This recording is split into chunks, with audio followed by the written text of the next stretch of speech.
باری دیگر درود میفرستم به همه اونهایی که این لحظه ها ما رو تماشا دارن در آزادی ویدیو کانال مستقیم رادیو آزادی. شعله گلخوجه هستم. ساعت به وقت پراگ 10 و در چند دقیقه دیگر من برای شما خبرهای تازه و همین گونه سرخط موضوعهای را خواهم گفت که برخی از آنها بعد 3 ساعت دیگر در پخش مستقیم برنامه خبری با تفصیلات تقدیم شما خواهد شد. وزارت کارهای داخلی روسیه در شرایط پاندمی کرونا ویروس شهروندان خارجی را از این کشور اخراج و دپورت نمی کند. همزمان حجت‌های آنها بیکار کردن نمی شود. در این باره به خبرنگاران والنتینا کازاکووا رهبر بخش کار با مهاجرت وزارت کارهای داخلی روسیه معلومات داده است. او گفته است از 15 مارس تا 15 ایون در نسبت شهروندان خارجی قرار درباره اخراج آنها قبول کردن نمی شود و حجت‌هایی که آنها در دست دارند یعنی ویزا، اجازت کار و حق موقتی زیست و پتنت بیکار کردن نمی شوند. به قول کازاکووا کاردهنده حق دارد شهروندان خارجی را به طلب حجت اجازت کار قبول کند. به همین ترتیب اگر شهروند خارجی صرف نظر با کدام هدف به حدود روسیه آمد حق دارد به اجازتنامه در این دوره کار کند. در این بین یک فرقیت میان شهروندان خارجی که با ویزا و یا بدون ویزا به روسیه آمدند جای دارد. کازاکووا میگوید اگر شخص خارجی طریق ویزا آمده است در این صورت کاردهنده باید برای جلب او به کار اجازتنامه از قبل گرفته داشته باشد.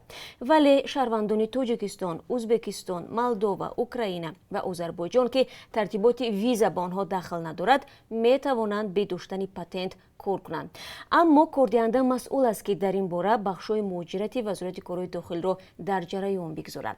به گفته کازاکووا اجرای این طلبات برای ارزیابی وضع بازار کار مهم است تا اینکه ما معلومات داشته باشیم کدام مهاجران کار میکنند و کدام از آنها بیکار ماندند.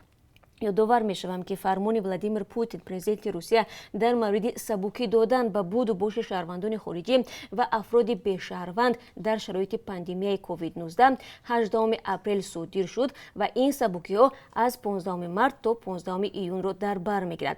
بار دیگر مهاجران عزیز یادآور میشوم که برای گرفتن پتنت شما باید به یگان جا نروید تا آخر ماه می و اولهای ماه ایون. امروز مسئولین وزارت تندرستی در یک مجلس آنلاینی وضع تندرستی کشور در 3 ماه اول امسال را بررسی میکنند. در این جلسه وزیر تندرستی و سرداران ریاست‌های تندرستی منطقه ها اشتراک میکنند. این از اولین جلسه های آنلاینی مقامات تاجیک میباشد که به فرق از جلسه های مقرری برگزار میشود.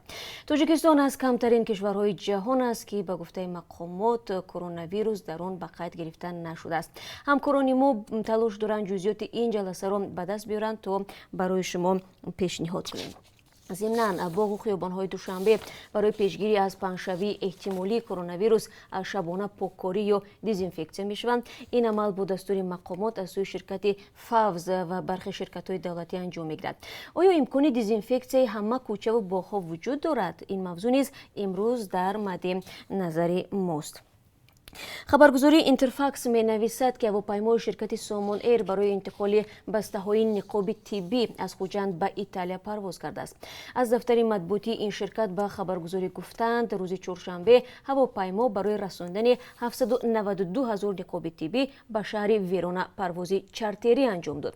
قبلا خبر داده شده بود که تشکیلات جوانی تاجیکستان با یک شرکت ایتالیایی برای دوختن و صادرات نمودن 11 میلیون نقاب طبی به ایتالیا قرارداد بستند. این نقاب‌ها در چند پرواز به ایتالیا فرستاده میشوند. بنا به اطلاع آزیا پلوس هواپیمای سامان ایر طریق ترانزیت از ترکیه به ویرونا پرواز میکند. در ترکیه فعلا 200 شهروندان تاجیکستان درماندند که بعد منع شدن پروازها بنابر توصیه کرونا ویروس نتوانستند به تاجیکستان برسند. آیا این هواپیما شهروندان بند مانده را با خود می‌آورد یا نه معلوم نیست. مقامات در محل‌ها خانه به خانه گشته ساکنان را دستور می‌دهند که در زمین‌های نزدیکی‌شان کدام نمودی زراعت‌ها را کشت کنند. برای مثال در جماعت چهارباغ ناحیه ورزوب کارمندان جماعت به ساکنان توصیه‌نامه می‌دهند که و همچنین نظارت می‌کنند که زمین‌های نزدیکی مردم چگونه استفاده شده است. خود ساکنان می‌گویند به توصیه مقامات هم همه ساله زمین‌های نزدیک حولیگیشان را پوره استفاده می‌کردند. به گفته آنها گرانشوی نرخ محصولات غذایی در بازار امسال مسئولیتشان را باز هم بیشتر کرده است. در این باره گزارش خواهیم داشت بعد از 3 ساعت دیگر در برنامه خبری و فکر میکنم چون همیشه شما در این برنامه ما رو همراهی خواهید کرد و ما باز چند موضوع دیگر هم داریم که بعداً برای شما تفصیلاتش رو پیشنهاد میکنیم. تا دیدار نوبتی در برنامه خبری، روزی خوبی داشته باشید.